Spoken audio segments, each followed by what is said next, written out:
Ministerio Internacional Casa de Santidad presenta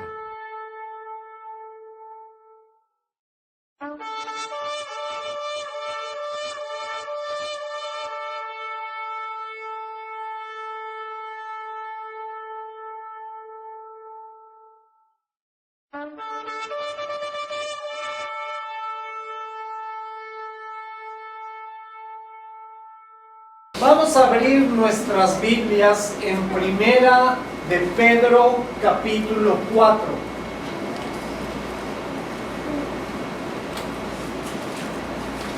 Primera de Pedro, capítulo 4.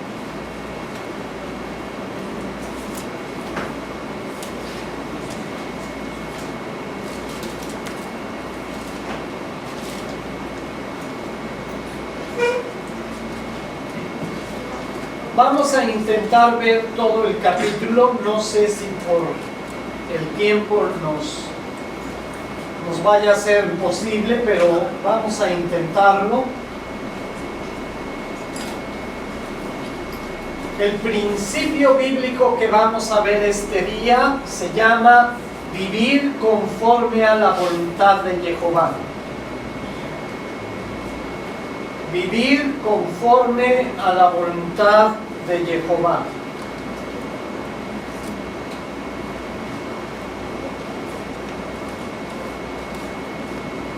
La palabra de Dios, como dice la Escritura, es lámpara a nuestros pies.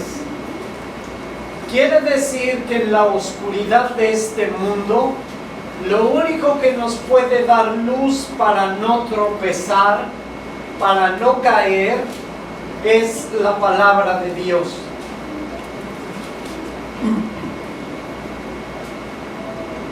Y cuando Jehová Dios nos reveló la Escritura, dándosela a estos hombres para comunicar su voluntad a su creación, fue con el propósito de que supiéramos qué camino seguir,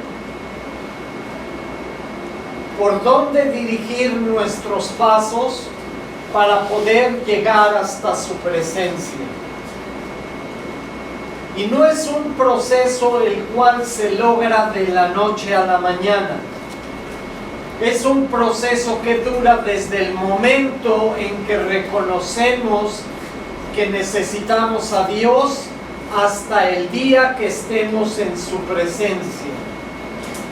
Quiere decir que todo nuestro caminar en este mundo tiene que estar enfocado a aprender a hacer la voluntad de Dios. Esto no va a suceder de la noche a la mañana. Como dije, es un proceso que nos va a llevar todo nuestro peregrinar en este mundo hasta que estemos finalmente delante de Él. Entonces, vamos a ver lo que nos dice Pedro, Kifa en hebreo, y es algo que nos va a ayudar a continuar en el camino que nuestro Padre estableció. Primera de Pedro 4, versículo 1. Puesto que el Mesías ha padecido por nosotros en la carne, ustedes también ármense del mismo pensamiento. Pues quien ha padecido en la carne terminó ¿con qué cosa? Con el pecado. Con el pecado. Para no vivir el tiempo que resta en la carne conforme a las concupiscencias de los hombres, sino conforme a la voluntad de Jehová Dios. Ok, estos dos primeros versículos nos plantean el pasaje general de lo que está compartiendo con nosotros aquí Pedro. Si ustedes recuerdan, Pedro era una persona muy testaruda, De hecho, tuvo muchos confrontamientos con Jesús a causa de su carácter. Y quiero revelarles algo muy importante. Por eso su nombre en hebreo significa piedra. Porque su carácter era muy duro. Era una persona que actuaba guiado por sus emociones, pero que al mismo tiempo era muy testarudo, muy terco. Entonces, su nombre de alguna manera reflejaba el carácter de este personaje. Pero con el tiempo, conforme la palabra de Dios empezó a trabajar en él empezó a comprender que tenía que dejar esa forma de vivir.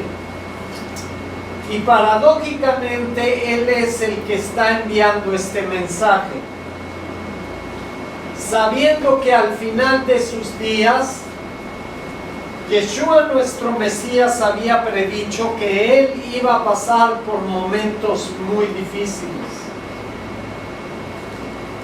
Ahora ya con la madurez de los años y la madurez espiritual, Pedro era una persona totalmente diferente a la que comenzó cuando el Mesías lo llamó. Entonces vamos a ver el mensaje de Pedro a los creyentes. Vean cómo comienza el versículo 1. Nos dice que nuestro Mesías ha padecido por nosotros en la carne. Y si ustedes recuerdan la vida de Jesús, no fue nada fácil, especialmente al final de su vida. Padecer en la carne para él significó ser burlado, ser juzgado injustamente, ser escupido, ser flagelado, ser ridiculizado ante todos, ser rechazado por su pueblo, para finalmente ser crucificado por algo que no cometió. Pero todos estos padecimientos fueron necesarios por lo que él venía a cumplir en obediencia a lo que Dios Padre estableció. Y vean qué dice Pedro, es algo muy interesante. Dice que de alguna manera estos padecimientos físicos nos ayudan a ¿qué cosa? ¿Qué? ¿A qué? Sí, a madurar, pero ¿qué dice la Escritura? Versículo 1. Terminar con el pecado. De alguna manera las aflicciones en la carne nos hacen madurar y a empezar a que nosotros podamos vencer el pecado. Y no es algo fácil. Vean el versículo 2.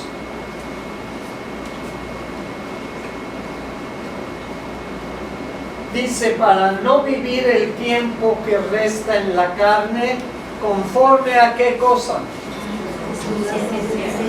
A los pecados de los hombres, sino conforme a ¿quién? A la voluntad de A la voluntad de Dios. Ahora vean algo importante, vamos a regresar al versículo 1. A la mitad exactamente del versículo 1 nos dice algo muy importante. Dice, ustedes también ármense del mismo ¿qué? Pensamiento. ¿Qué quiere decir esto?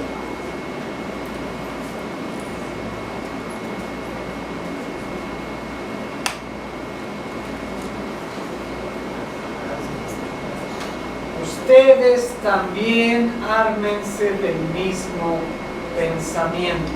Padecer en la carne. ¿Qué, perdón? Padecer en la carne. Que ustedes también tienen que experimentar estos padecimientos en la carne.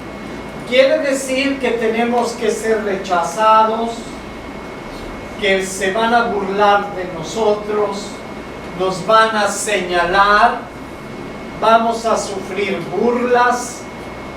Todo esto es necesario. Porque así como nuestro Mesías padeció por la verdad, adivinen una cosa, que si ustedes también andan en la verdad, tienen que sufrir lo mismo.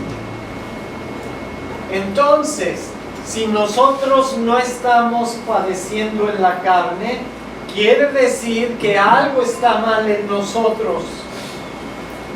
Porque quiere decir que la verdad no está en nosotros.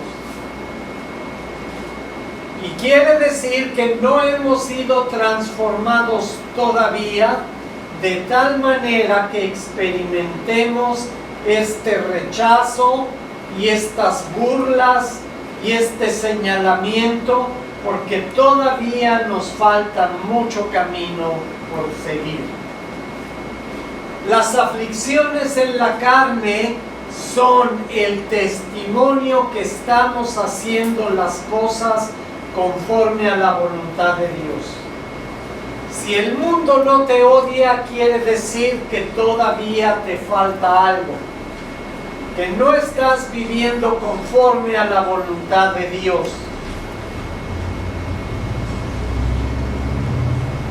Es algo importante. Vamos a ver muchas cosas esta mañana. Vamos a ver cómo la palabra de Dios es santa y perfecta y no se equivoca.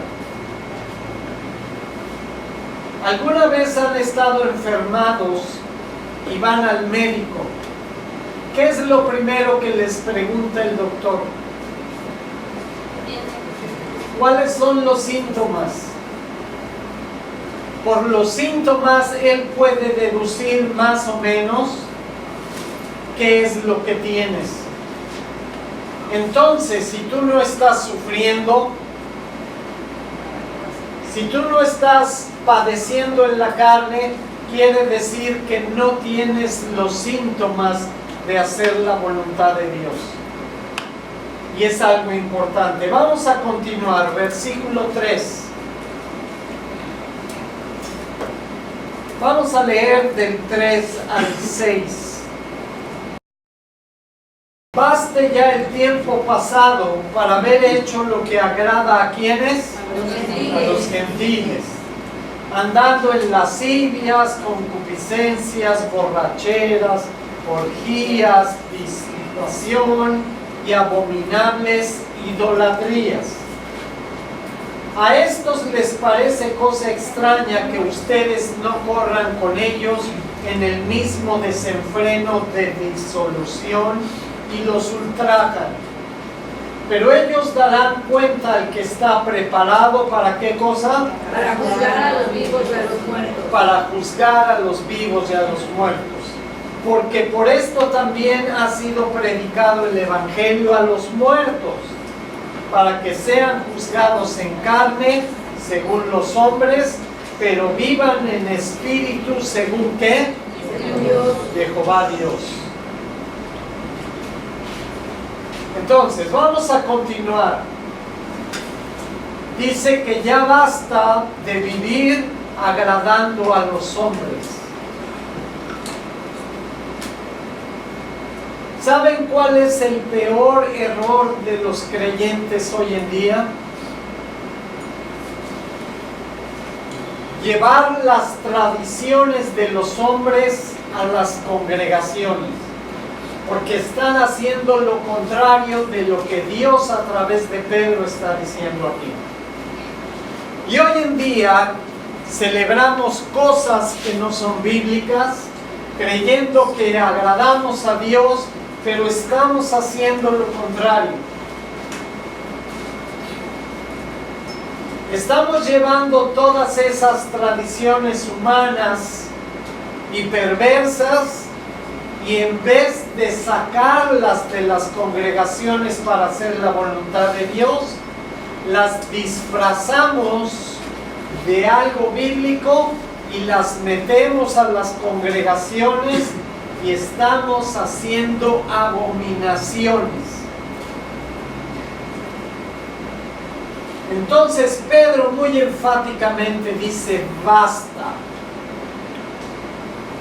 Ya en el pasado lo hicieron, es tiempo que se detengan de participar de estas cosas inmundas. Y da una lista aquí muy grande: lascivias,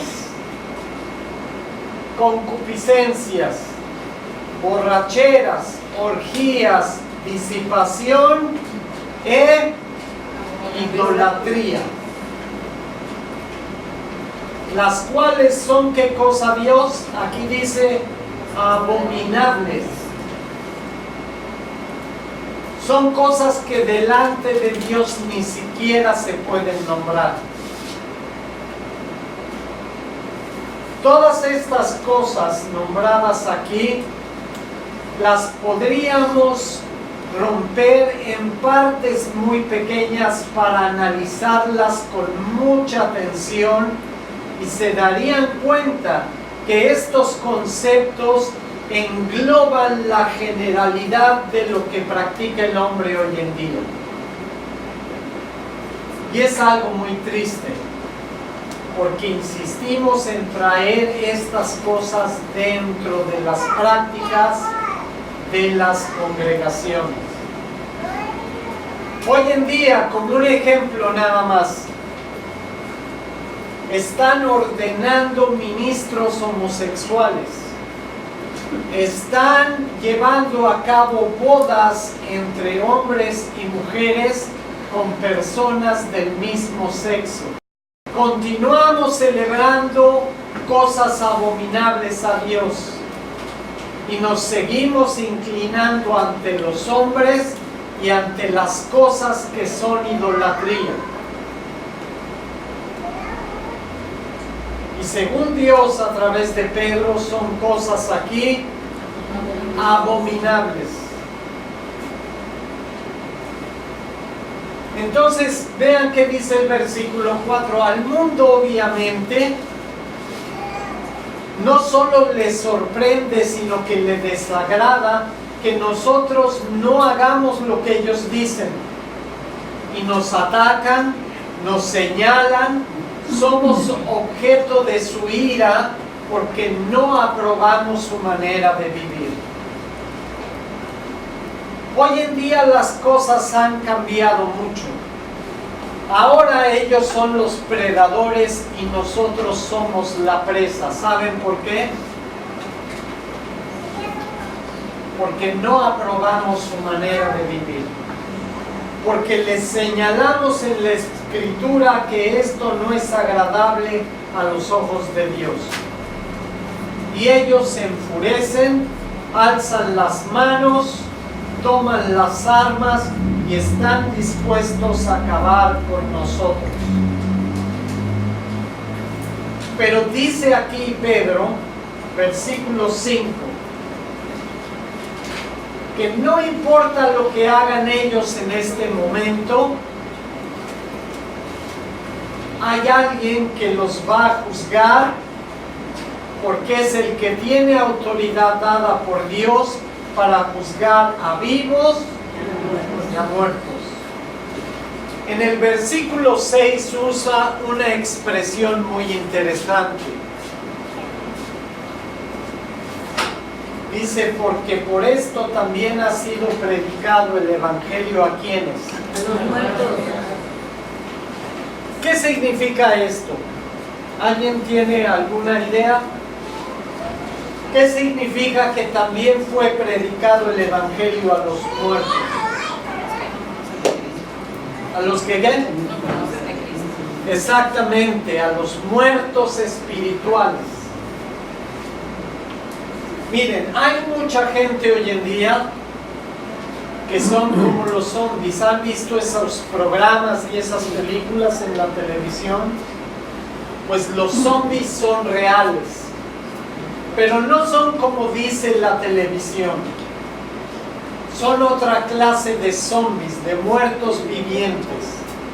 Son las personas que espiritualmente están muertas, que viven en pecado, pero ellos no lo saben. Y andan por ahí caminando y respirando y comiendo y haciendo cosas, pero espiritualmente están como muertos. Y están espiritualmente muertos porque practican lo contrario a lo que Jehová Dios estableció. Esa es la única razón. Entonces, cuando ven a una persona que miente, que roba, que adultera, que ve pornografía, que da falso testimonio, que mata, deberíamos de compadecernos de ellos. Y lo que tenemos que hacer es orar por ellos, predicarles el Evangelio con el deseo de que se arrepientan y pasen de muerte a vida. Eso es lo que dice la Escritura. Pablo explica en sus cartas, recuerden, cuando nosotros estábamos muertos en nuestros delitos y pecados, pero gracias a la misericordia de Dios a través del Mesías hemos pasado de muerte a vida. Y esto es lo que necesitan ellos. Y a muchos de ellos, de estos muertos espirituales, se les ha predicado el Evangelio. Al final del versículo 6 dice con qué propósito.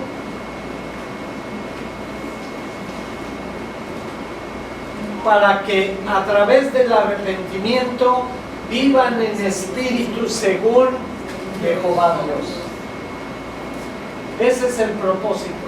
Entonces, nuestra tarea en este mundo no es condenar y perseguir a los que viven en pecado. Es presentarles el Evangelio para que se arrepientan y pasen de muerte a vida. Esto es lo que significa estar espiritualmente muertos.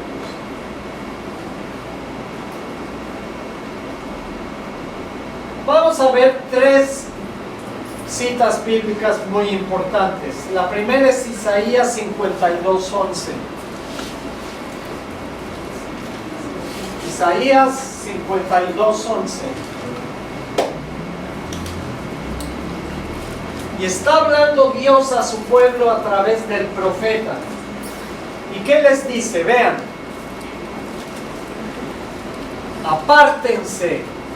Apártense y salgan de ahí. No toquen cosa que inmunda. Salid de en medio de ella, límpiense los que llevan los vasos de Jehová. Entonces, aquí Dios nos está enseñando algo muy importante. Tenemos que aprender a lavarnos de todo pecado e inmundicia.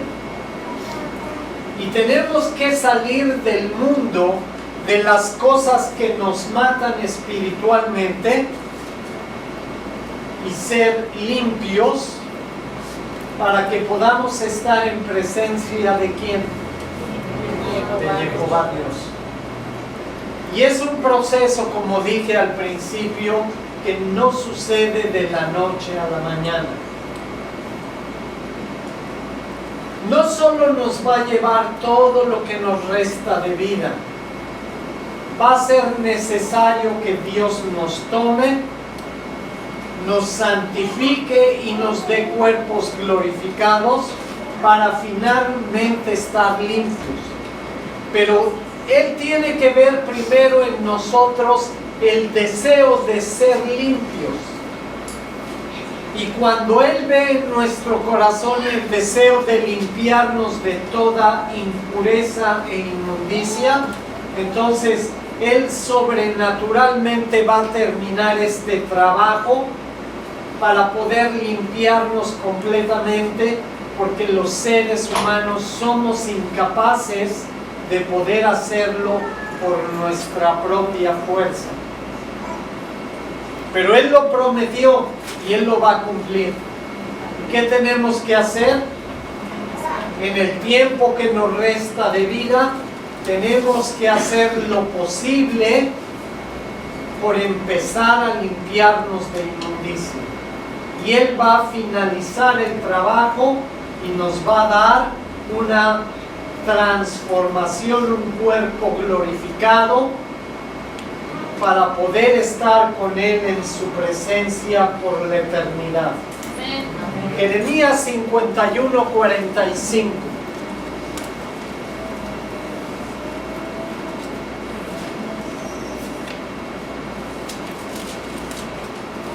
Jehová Dios ahora a través del profeta Jeremías está hablando en el mismo tono y diciendo lo mismo al pueblo de Israel. Salid de en medio de ella, pueblo mío, y salven cada uno su vida de la ira de ¿quién? De Jehová. Del furor de Jehová. Como dijo Pedro, ¿quién tiene la facultad de juzgar a toda la humanidad? Dios mismo. Entonces, nosotros no debemos de temer a Satanás, ni temer a los hombres. ¿A quién debemos de temer? A Jehová. Porque Él es el que va a juzgar a toda la humanidad. Pero temer no significa temblar de miedo y escondernos en un rincón. Esta palabra temer en hebreo, lo hemos visto muchas veces, es la palabra yirá, que significa honrar y respetar a Dios. Eso es lo que significa temer. Si tú honras y respetas a Dios, Él te va a levantar, te va a limpiar, y vas a tener la bendición de estar con Él por la eternidad. Apocalipsis 18:4. Vean cómo toda la escritura está en armonía y no se contradice. Apocalipsis 18:4. En los versículos anteriores está hablando al pueblo de Israel, advirtiéndole acerca de todas las cosas profanas de los pueblos que lo rodeaban, advirtiéndoles de su propio pecado. Ahora en Apocalipsis 18:4 está hablando no solamente a su pueblo, sino a toda la humanidad.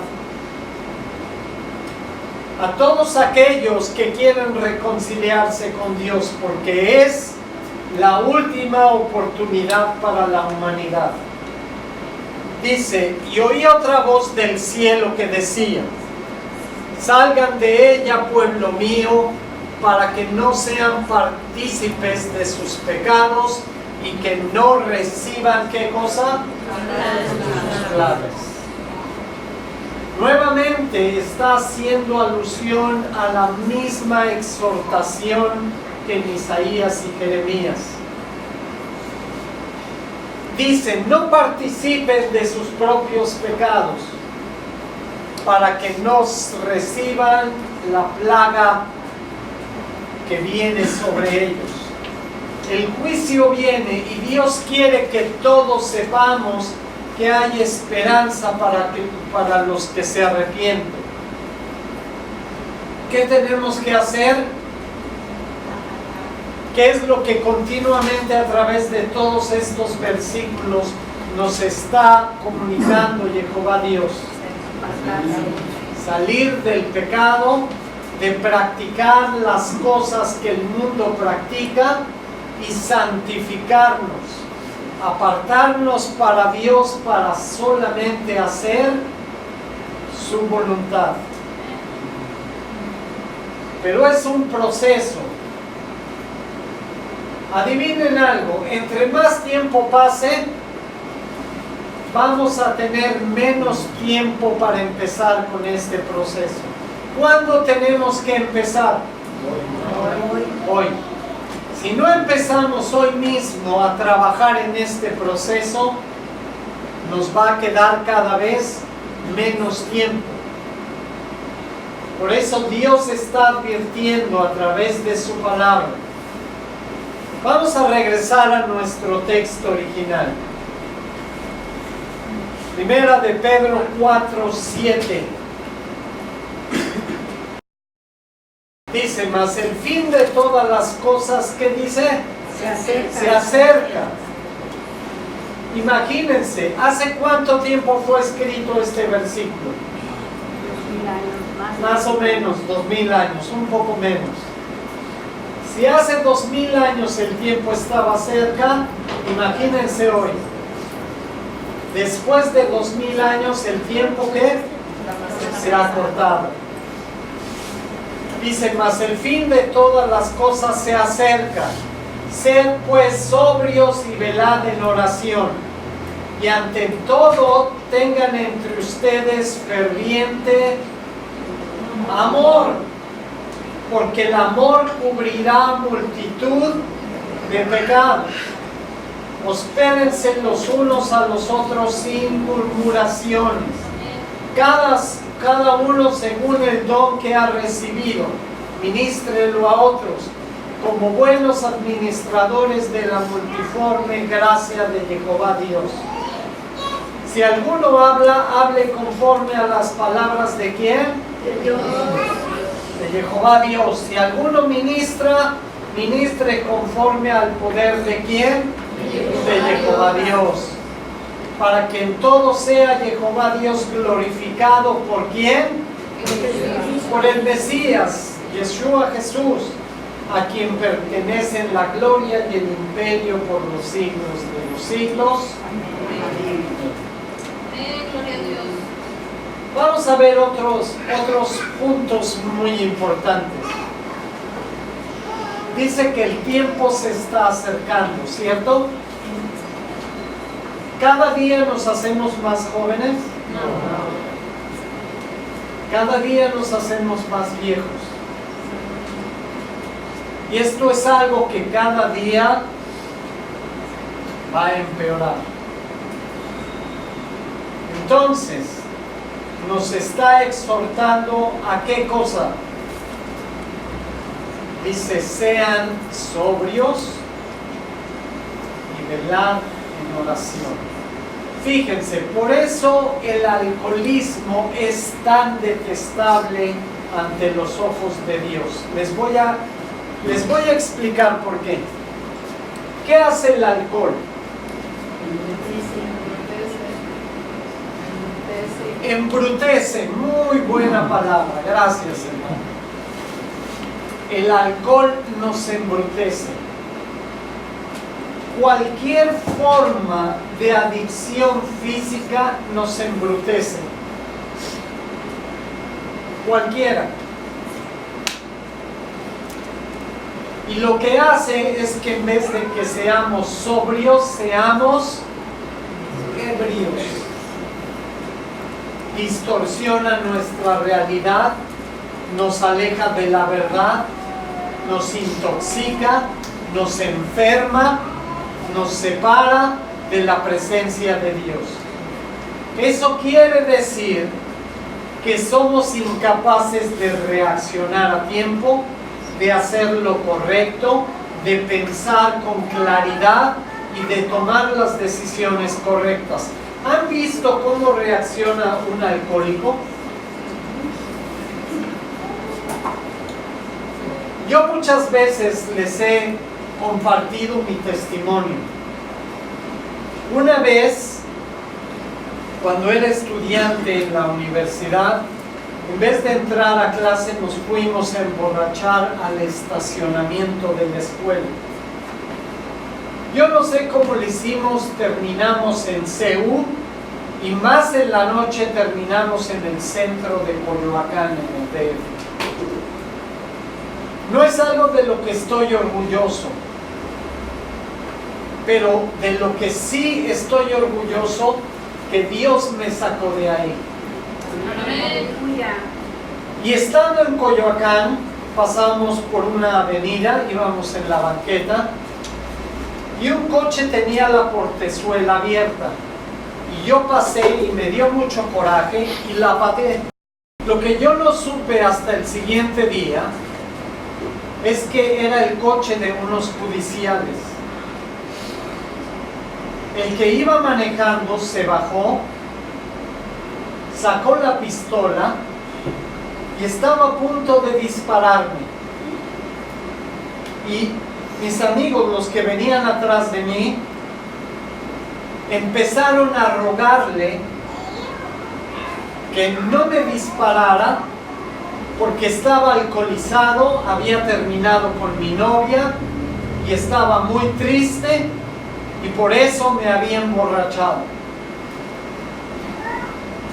Dios tuvo misericordia de mí y el Señor guardó la pistola. Les advirtió que me cuidaran porque la próxima vez que lo hiciera me iba a dar un tiro y se metió en su coche. ¿Saben qué es lo más increíble de esta historia? Que yo nunca supe eso hasta el día siguiente. Cuando llegamos a la escuela y me contaron lo que había sucedido,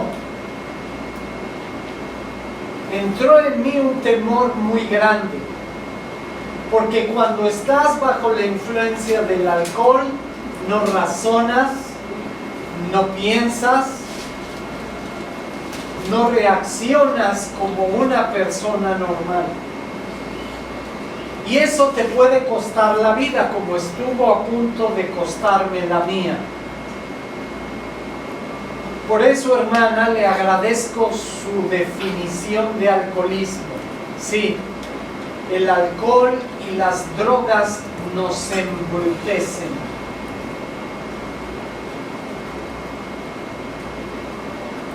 Para Dios, estar en pecado es exactamente lo mismo. Es estar embrutecidos. No tenemos la capacidad ni de reaccionar, ni de pensar, ni de vivir, ni de hacer lo correcto, porque estamos intoxicados con el pecado. Y es algo que Dios quiere terminar en nosotros. Vean el versículo 8 al final.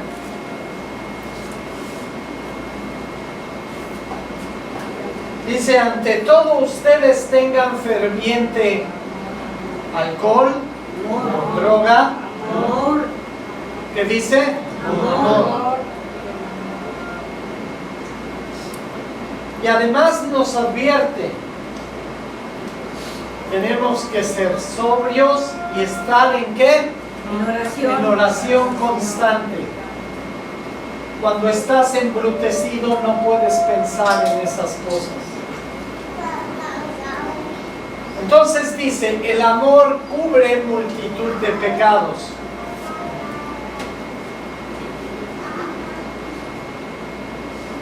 Es algo muy importante, tenemos que estar alerta y velando en oración todo el tiempo.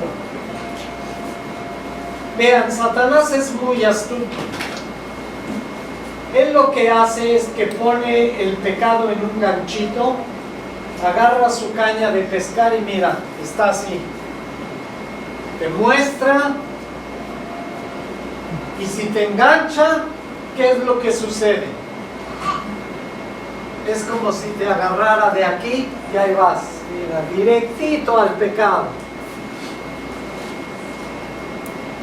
Pero ¿qué pasa si eres sobrio y velando todo el tiempo?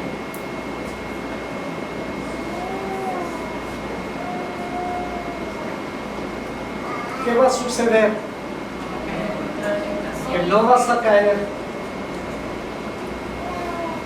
Y por eso las palabras de Pedro aquí son tan importantes. En vez de estar embriagados en las cosas que Dios aborrece, dice: ustedes sean sobrios y velen en todo momento en oración, porque el amor al Padre puede cubrir multitud de pecados. ¿Qué es lo que Jesús enseñaba en sus días? Dice: amen a Dios y a quién más, y a su prójimo como a sí mismo. Toda la revelación de Dios gira alrededor del amor. Y el amor, cuando tú estás embrutecido por las cosas que te intoxican, no es amor, aunque insistamos en ello.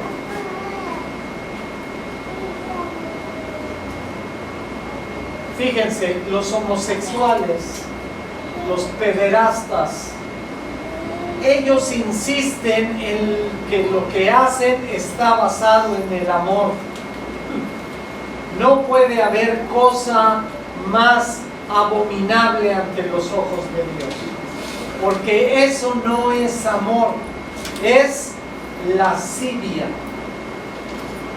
es concupiscencia de la carne, pero no es amor. Entonces, los seres humanos insistimos en vestir de cosas bíblicas las cosas que son abominables ante Dios. El amor verdadero está basado ¿en qué? En la voluntad de Dios. El amor verdadero no puede ser diferente a lo que Dios estableció. Y Dios estableció que toda la lascivia, la herejía, todas las cosas que practica el mundo son abominación, no pueden ser amor. Tú no puedes adorar ídolos y decir que amas a Dios, porque es una contradicción. Ahora vean qué dice el versículo 10. ¿Alguien sabe qué es un administrador? ¿Quién de ustedes es administrador? ¿Alguien tiene como profesión esa carrera? Sí. ¿Quién? Yo. Ah, tú eres administrador. ¿Qué función tiene un administrador, vale? Hacer que los recursos se optimicen. Entonces vean qué es lo que Dios está diciendo aquí. Dios te da todos sus recursos, ¿para qué cosa? Para que los administres. Tú tienes que decidir qué vas a hacer con lo que Dios te está dando. Sean bienes materiales, sea tu salario, sea la palabra de Dios, tú tienes que administrarla. Y un buen administrador no puede agarrar el dinero, írselo a gastar y después decir: oh, ¿y ahora cómo voy a pagar las deudas? Administrar significa hacer el uso correcto de los bienes que tenemos para poder cubrir nuestros deseos y nuestras obligaciones. En el momento que hacemos mal uso de nuestros bienes, ¿qué sucede? Empiezan los problemas, empiezan las deudas, empezamos a sufrir porque nos damos cuenta que administramos mal lo que Dios nos dio. Con la palabra es exactamente igual. Cada hijo de Dios es un administrador y tiene que saber en qué puedo gastar, en qué no puedo gastar, cuándo puedo gastar, cuándo no puedo gastar, en qué tengo que invertir, en qué no tengo que invertir. Porque si haces mal uso de esa administración, ¿qué creen? Viene la auditoría y entonces sí estás en problemas. Y adivinen quién es el auditor. El dueño de todas las cosas. Y te va a pedir cuentas. ¿En qué gastabas tu dinero? ¿Qué hiciste con lo que yo te di? ¿Qué hiciste con la salvación que yo te entregué? ¿En qué estabas gastando los recursos que yo te doy? Y cuidado. Porque si creen que las auditorías del gobierno son fuertes, no conocen a Dios.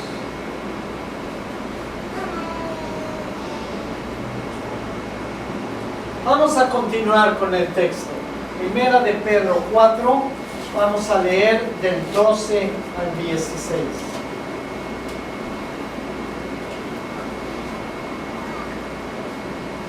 Amados, no os sorprendáis del fuego de prueba que les ha sobrevenido, como si alguna cosa extraña les aconteciera, sino gócense por cuanto son partícipes de los padecimientos del Mesías, para que también en la revelación de su gloria se gocen con gran alegría.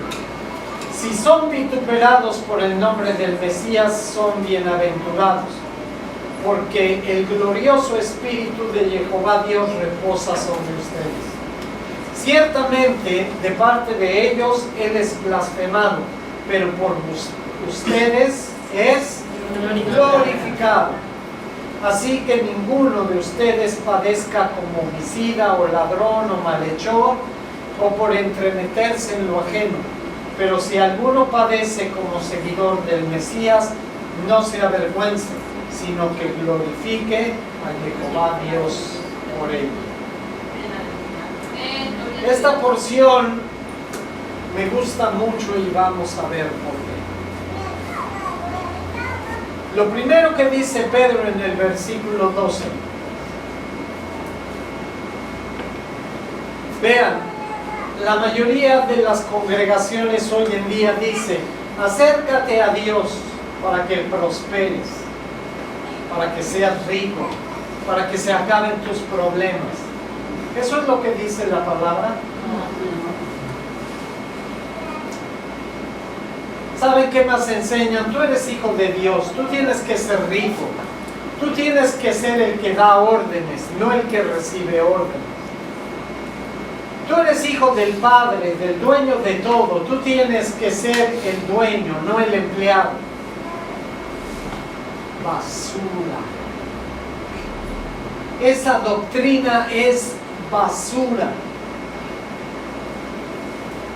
Aquí dice muy claramente que qué es lo que va a sobrevenir sobre nosotros. Fuego de prueba. Fuego de prueba. ¿Saben que muchos se acercan a Dios por la razón incorrecta? A muchos les enseñan que si te acercas a Dios, Dios te va a prosperar, te va a hacer rico, te va a dar todas las riquezas de este mundo, te va a hacer feliz, nada te va a faltar. Mentira, es pura basura. Lo único que promete Dios es que no te va a faltar nada. ¿A alguien de aquí le ha faltado algo? No. Siendo honestos, aún a los que no creen en Dios, muchos de ellos tienen de sobra, a pesar de que se siguen quejando porque quieren más y más y más y no se sacían. Pero eso no es lo que Dios promete. Pedro está diciendo aquí como el Mesías, que estando bajo la palabra de Dios vas a padecer. Eso es lo que dice la Escritura. Porque el mundo que está en pecado no va a aceptar que tú, con tu santidad, con tu manera de vivir, los estés señalando a ellos. Porque ellos creen que Dios tiene que aprobar su pecado y además los tiene que bendecir. Pero no es lo que Dios nos revela en su palabra.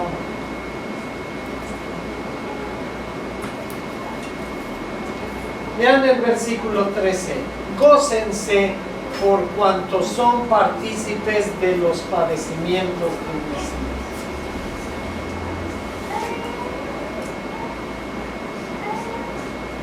Si no estamos sufriendo suficiente por este mundo, algo estamos haciendo mal. Porque entonces quiere decir que el mundo no reconoce que Dios está en nosotros. Quiere decir que algo está mal en nosotros. Lo común es que seamos señalados, perseguidos, burlados, etc. Porque eso es lo que debería de ser.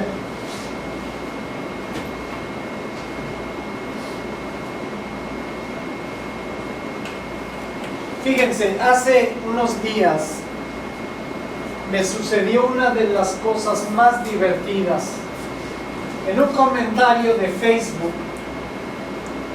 hice o señalé, porque López Obrador dice que el error de Hitler fue algo con respecto a los impuestos.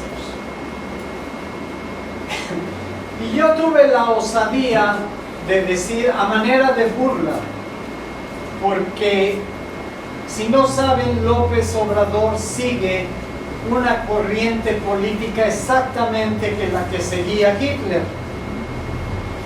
Entonces yo hice el comentario que cuidado con López Obrador, porque a lo mejor está dibujando sus planes para el futuro. Y una persona se metió: usted es un ministro de la palabra, no debe de hablar así, debe de perdonar al prójimo. Y yo dije, ¿qué les pasa? No pueden saber que tú eres hijo de Dios porque inmediatamente, no importa lo que digas, te van a atacar y te van a perseguir. Para mí esto es algo ridículo porque ni me ofendió, ni me hizo enojar, pero son la clase de cosas que suceden cuando saben que tú crees en Dios y usan cualquier cosa que tú digas para señalarte, para agredirte, porque es normal. Fíjense, ¿qué dice la palabra de Dios? Maldito el hombre que confía en el hombre. Toda nuestra esperanza, no importa quién seas, ¿en quién debe de estar? ¿En López Obrador? ¿En el PRI? ¿En el PAN? ¿En quién? Entonces a mí me sorprende que la gente utilice y distorsione la palabra de Dios hasta para atacarte en cosas que son una tontería. Y es normal. Nosotros debemos de estar acostumbrados a esta clase de cosas. Porque no importa lo que hagas, con el hecho de que ellos sepan que amas a Dios, van a utilizar cualquier cosa para usarla en tu contra. Otra cosa importante, ¿cuál es el requerimiento de Dios para perdonar tus pecados? Si no te arrepientes, Dios no te va a perdonar. Porque Dios no está obligado a perdonar. Dios te perdona porque admites y reconoces tu pecado, nada más. Pero el mundo dice, yo estoy en pecado, me gusta, así estoy bien, y además Dios me tiene que perdonar.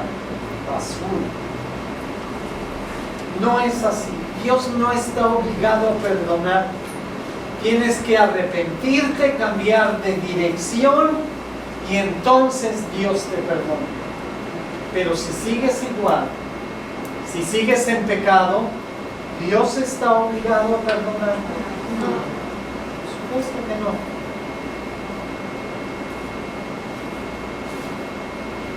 Versículo 13. Dice, gócense con alegría si son vituperados por el nombre del Mesías. Dice la palabra, contrario a todo lo que nos dicen hoy en día en las congregaciones. Si tú sufres por el nombre de Dios, ¿qué tienes que hacer? ¿Llorar? No, gozar. ¿Encerrarte en tu cuarto amargamente? Gozar con la ¿Sentirte desesperado y sin futuro? ¿Qué dice? Gozar con Gócense. Y mucha gente dice, ay, estos cristianitos son unos masoquistas. No, no es masoquismo. Es el gozo de saber que estás haciendo la voluntad de Dios.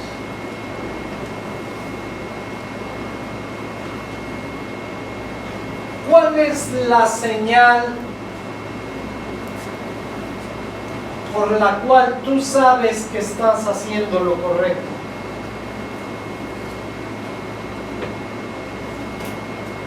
¿Qué es lo que significa vivir perseguido y atacado por el mundo?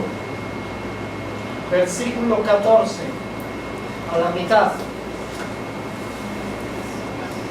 glorioso Espíritu de Dios reposa sobre ti. Que el Espíritu de Jehová reposa sobre ti. Si no eres vituperado, si no eres perseguido, si no eres atacado, es porque ellos no ven el Espíritu de Dios en ti.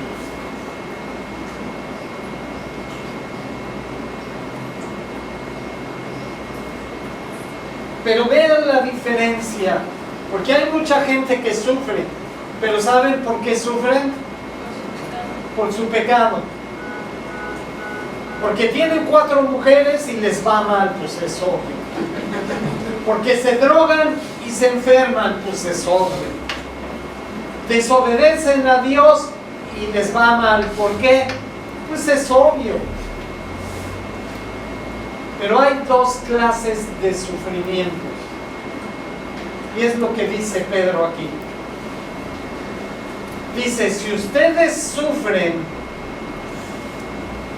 a causa de su pecado, que Dios los perdone.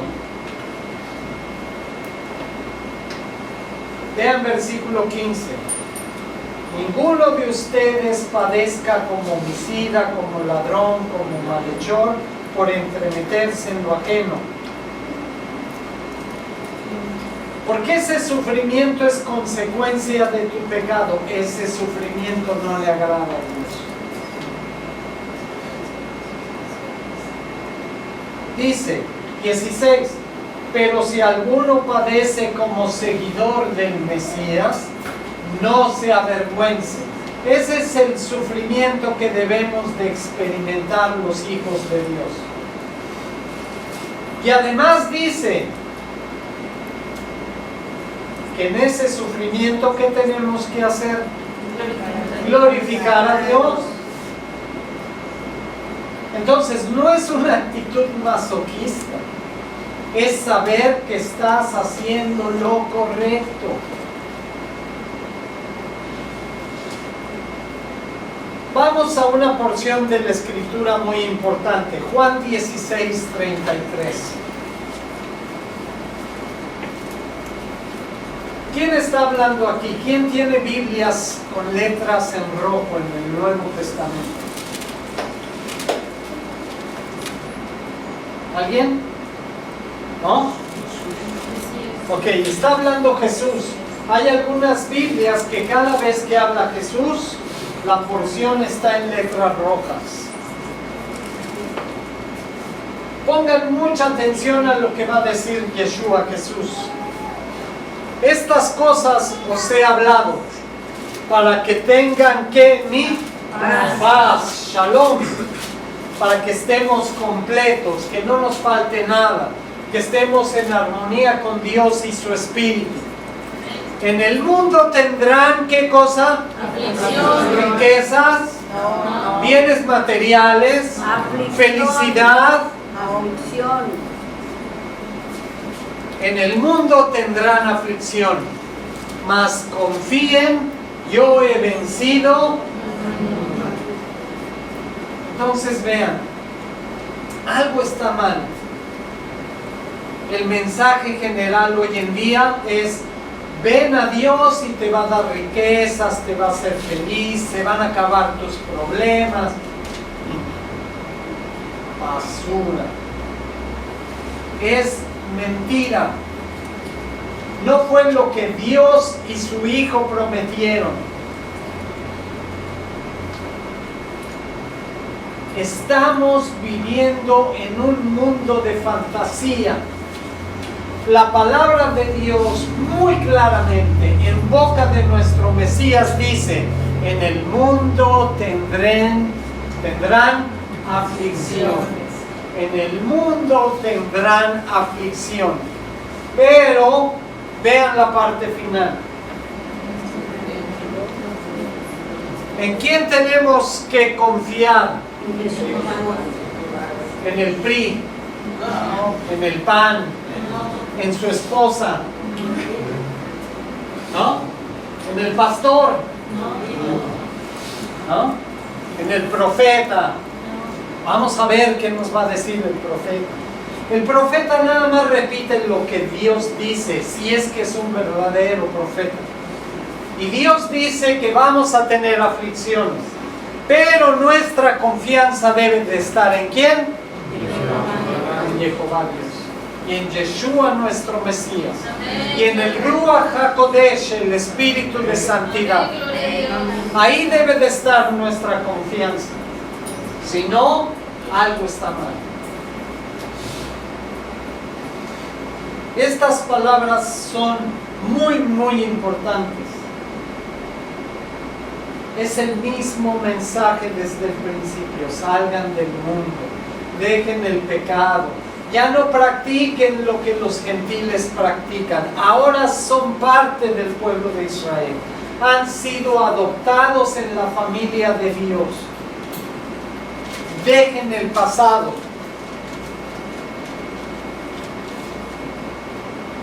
Y claro, a ver, levanten la mano. ¿Este camino ha sido fácil? ¿No? ¿Alguien de aquí es millonario? Ayúdenos a construir la congregación, no sean nada. Pero ¿qué es lo que prometió Dios? Pero dice: confíen en mí, porque yo vencí al mundo. Y si yo lo vencí, adivinen qué cosa. Ustedes también lo pueden vencer. Pero ¿qué tienen que hacer?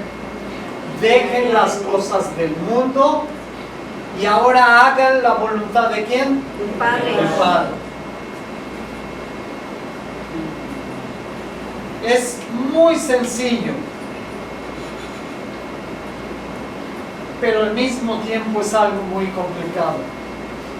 Vamos a terminar, versículo 17 al 19.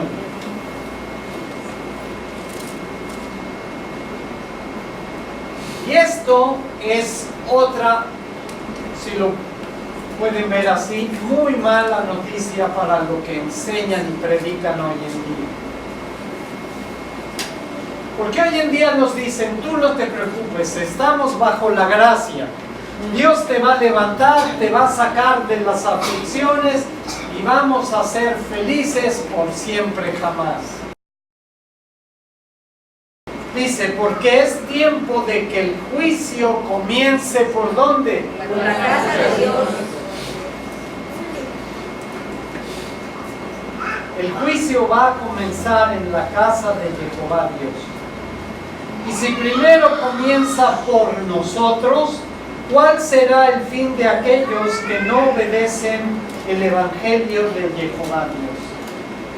Y si el justo con dificultad se salva, ¿en dónde aparecerá el impío y el pecador? De modo que los que padecen según la voluntad de Jehová Dios encomienden sus almas al fiel Creador y hagan el bien. Algo muy importante de esta porción.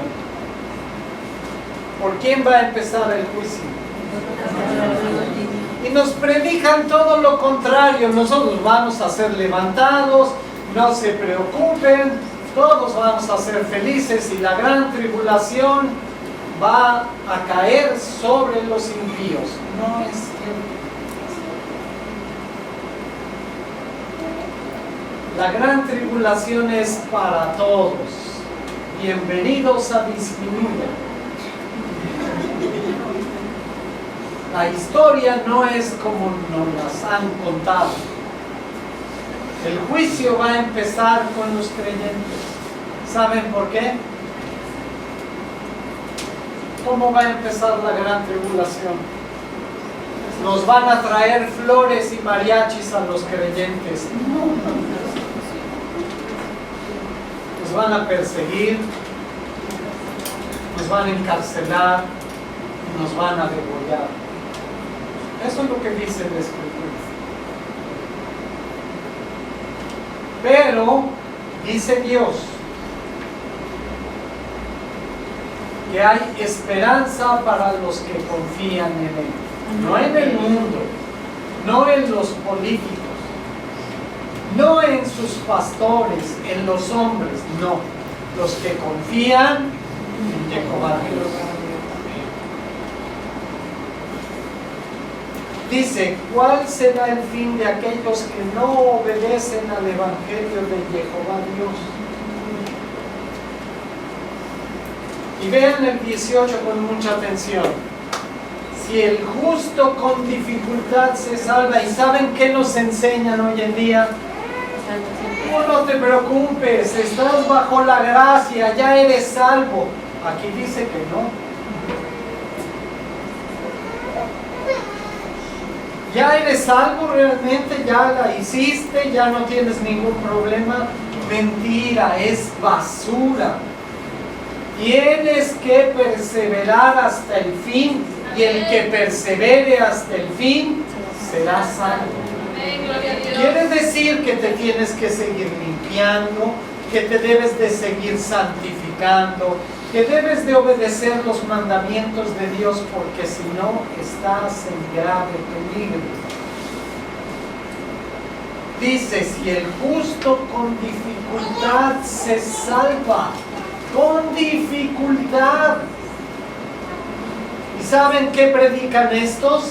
No te preocupes, ya eres salvo, estás bajo la gracia, ya puedes hacer lo que tú quieras. Mentira, es pura basura.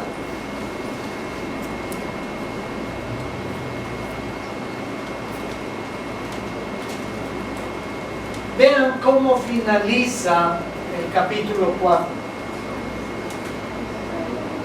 De modo que los que padecen según la voluntad de Jehová Dios, ¿ya son salvos? No. ¿Ya no tienen ningún problema? No. Y se encomienden sus almas al Creador y hagan el bien. Tenemos que seguir haciendo el bien. ¿Y qué significa hacer el bien? ¿Hacer lo que queramos? No. ¿Darle rienda suelta a nuestras emociones? ¿A la carne? ¿A vivir como los gentiles? No. Hacer la voluntad del Padre. ¿Qué significa hacer la voluntad del Padre? Obedecer sus mandamientos. ¿Ven el peligro de lo que significa agarrar la palabra de Dios y darle nuestra propia interpretación? Cuando nosotros agarramos la palabra y la torcemos y la acomodamos a nuestra conveniencia, sacándola de contexto para predicar lo que se nos dé la gana, ¿qué estamos haciendo? Pervirtiendo la palabra. Y no nos podemos dar ese lujo. Porque ¿saben cuál es el final de los que tuercen la palabra?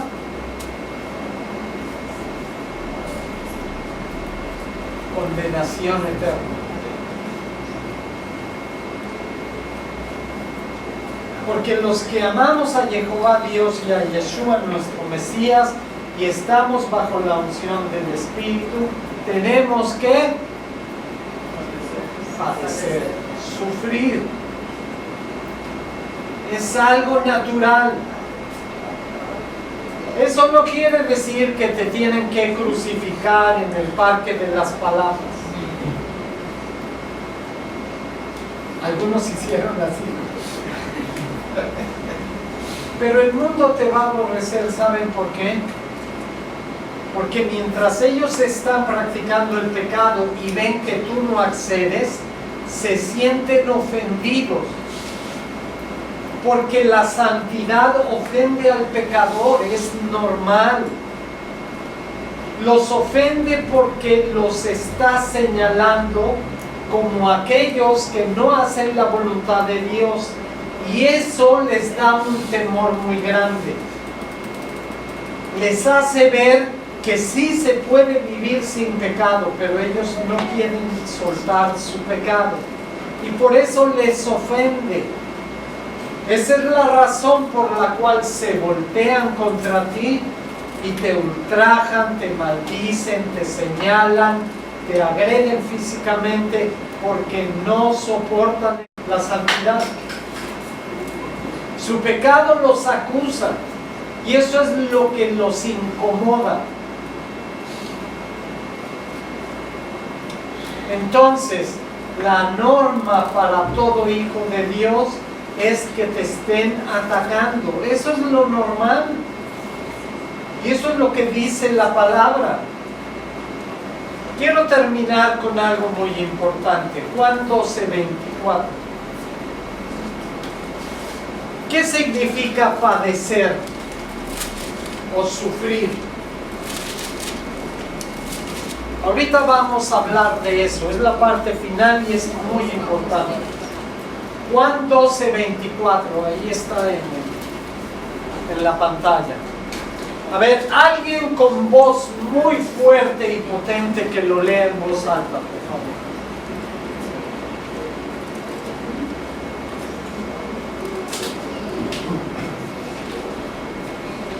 Alguien que lo lea, por favor. De cierto os digo, que si el grano de trigo no cae en la tierra y muere, queda solo, pero si muere, lleva mucho fruto. Les voy a explicar ante la perspectiva de Jehová Dios y de Yeshua nuestro Mesías qué significa sufrir y padecer.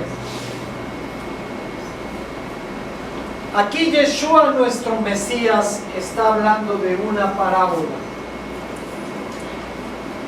Y es una historia que nos ayuda a entender una enseñanza profunda. Dice que nosotros debemos de ser como el grano, como la semilla. ¿Alguna vez los que vivieron en el campo, yo viví en la ciudad, pero tuve la bendición de que era un lugar donde se sembraba y se cosechaba? Entonces, ¿vieron alguna vez un almacén de semillas? ¿Quién? Ok. ¿Ustedes recuerdan entrar al almacén y ver árboles y plantas por todos lados? ¿No? ¿Por qué? Porque estaban las semillas, pero ¿qué sucedía? ¿Qué les hacía falta? La tierra. La semilla, al separarla del fruto, muere. Ya está muerta. Pero al estar almacenada, no tiene las condiciones propicias para que brote el fruto y empiece a crecer. Entonces lo que nos dice aquí, que la muerte es necesaria porque trae ¿qué cosa? Mucho fruto. Vida, fruto. A nuestra vista, mucha gente le da miedo la muerte. Y es normal. ¿Quién ha muerto aquí alguna vez? ¿Nadie? ¿Por qué? En pecado, ¿verdad? Ok, nadie ha experimentado la muerte y regresar de ella. Solamente Jesús y los primeros frutos de la resurrección. Es algo que desconocemos. No sabemos qué es la muerte.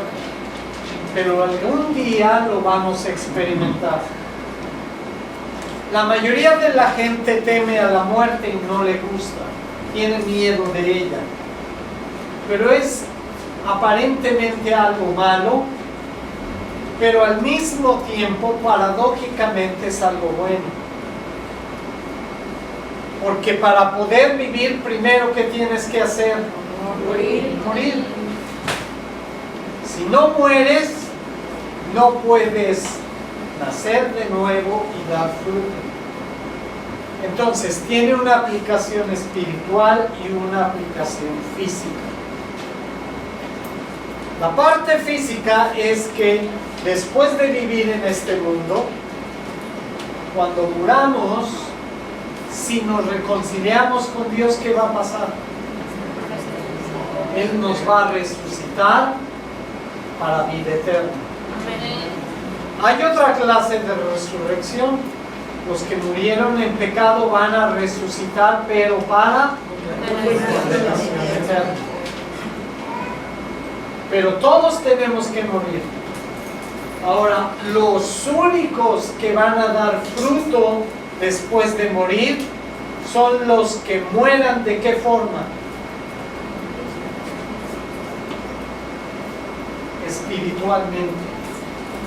Si tú mueres espiritualmente al pecado y la carne, vas a resucitar y vas a dar mucho fruto.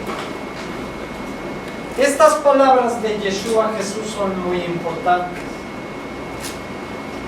porque la única manera de ser levantados para vida eterna es la muerte espiritual, y significa exactamente el mismo mensaje de Pedro: dejen el pecado, dejen las borracheras, la idolatría, la iniquidad, la lascivia, todo lo que le desagrada a Dios, y entonces vas a morir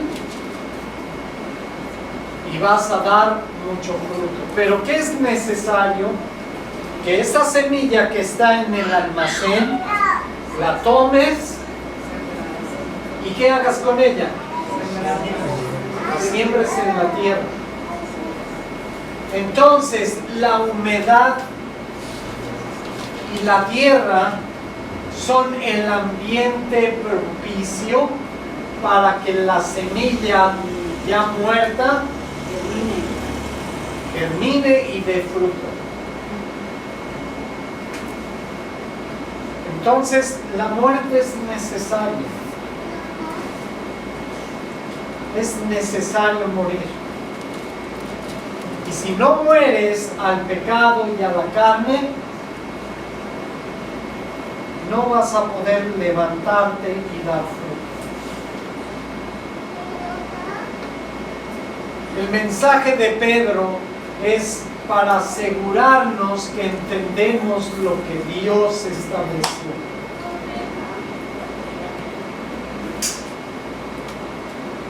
En las congregaciones hoy en día se quisieron saltar todo el paso del proceso de restauración y de santificación. Porque ellos enseñan que ahorita en este mundo tú debes de ser rico, debes de ser próspero. Si realmente eres hijo de Dios, debes de ser el que ordena, no el que es ordenado, el que es dueño de las empresas, no el empleado. Es pura basura. Porque ese momento va a llegar ¿hasta cuándo? Hasta que el Señor venga. Y Él se va a encargar de vencer a sus enemigos, de limpiar la tierra y crear las cosas de nuevo como eran al principio. Ese es el único ambiente en el cual nuestros cuerpos glorificados van a poder estar en la eternidad con el Padre. De otra manera no es posible. La gloria no es aquí en esta vida, es en la vida que está por venir. Y para eso necesitas morir primero. Y es una enseñanza muy grande. Tienes que morir a este mundo, a sus placeres, a su idolatría, a sus tradiciones paganas, porque todo va a ser hecho nuevo y transformado y va a ser como Dios estableció, no como dice el mundo. Entonces, ¿qué tenemos que hacer? Muy sencillo, según lo que dice Pedro. Tú confía en Dios, obedece su palabra, da buen testimonio a los demás. Dios se va a encargar de todo. Y permite que Dios te siga limpiando y transformando. Cuando llegue el día, va a venir por ti, te va a dar cuerpo glorificado y se acabaron los sufrimientos. Esta vida no es la gloria en la tierra. Esta vida es el preámbulo, la introducción para lo que viene en el futuro. Aquí no es la culminación, es el proceso a través del cual vamos a poder llegar a la eternidad, que es lo verdadero. Todo lo de este mundo es ilusión, es pasajero, no es verdadero. Lo bueno va a venir después de la muerte. Y para eso tienes que estar preparado. Tienes que estar velando y en oración, en comunión con Dios, porque lo bueno está por venir. Amén. Amén. Que Dios los bendiga. Shalom. Shalom.